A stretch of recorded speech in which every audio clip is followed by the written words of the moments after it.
எந்த கோயில் வேணாலும் நீ கட்டிடலாம். சிவனாலயம் கட்டுவது, சிவனாலய திருப்பணி செய்வது என்பது சாதாரண விஷயம் அல்ல. அவனை கும்புறதுக்கே அவனுடைய அனுமதி வேணும். அவன் அருளாலே அவன் தாள் வணங்கி, அதெல்லாம் தாண்டி அவனுக்கு திருப்பணி செய்யணும் என்ன வேணும்? அவனுடைய பார்வை உனக்கு வேணும். வந்து கேட்பாங்க திருப்பணிக்கு, குழப்பத்தை போய் வந்துட்டான் பாருங்க, பேக்க தூக்கிட்டு திருப்பணியா அப்படின்னு பொண்டாட்டி உள்ள சொல்லிட்டு போவோம். காதுல வாங்காத, அது ஊழ்வினை வந்து அவங்க மூலியமா நம்ம காதுல உறுத்தும். ஏன்னா நீ திருப்பணிக்கு பணம் கொடுத்துட்டீன்னா உன் பாவம் அறுபட்டு போயிடும். இது சத்தியம். எப்படி இந்து தர்மத்துல ஒன்னே ஒண்ணுலதான் பாவம் அறுபடுகிறது, அது திருப்பணி என்கின்ற செயலில். அதனாலதான் பல செல்வந்தர்கள் வெளிநாட்டுக்கு போறான், கோடி கோடியா அள்ளி கொடுக்கறான், போய் தமிழ்நாட்டை சிவாலயத்தை கட்டு. அவன் பைத்தியமா? கோடி கோடியா பணத்தை அள்ளி. நீ நினைச்சுட்டு இருக்க எங்க இருந்தோ ஒருத்தர் வந்தாரு, ஒரு அம்மா வந்தாங்க, 2 கோடிக்கு கோயில கட்டி தரேன்ட்டு போயிட்டாங்க.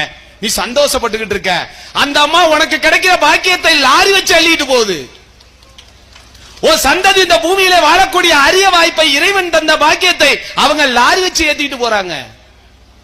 மத்தியானம் ஈரோட்ல இருந்து வந்த அவங்கள சந்திக்கும் போது உள்ளாதான் சொன்னேன், ஐயா நீங்க பணம் கொடுக்க வேண்டாம், என் மக்களை ஒற்றுமைப்படுத்துற. அவங்க தோல் கொடுப்பாங்க, அவங்க தோல் தடுமாறும் போது என் தோலை கொடுக்கலாம், நம்மளாம் தோல் கொடுக்கலாம்னு. நல்லா புரிஞ்சுங்க. முதல்ல நீ தோல் கொடுக்கணும். உன் தோல் தடுமாறும் போது எங்களை மாதிரி பைத்தியம் அப்ப வந்து தோல் கொடுக்கணும். ஏன்னா நீ தடுமாறக்கூடாது.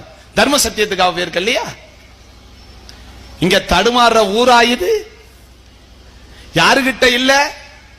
கண்ணை மூடுனா கட்டுக்கட்டா இருக்கு உள்ள. அக்கௌண்ட்ல போட்டது போக போடாது வேற இருப்பு இருக்கு. இதை மாத்த வேற முடியாதான்.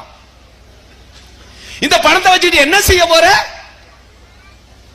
என்னையா செய்ய போற?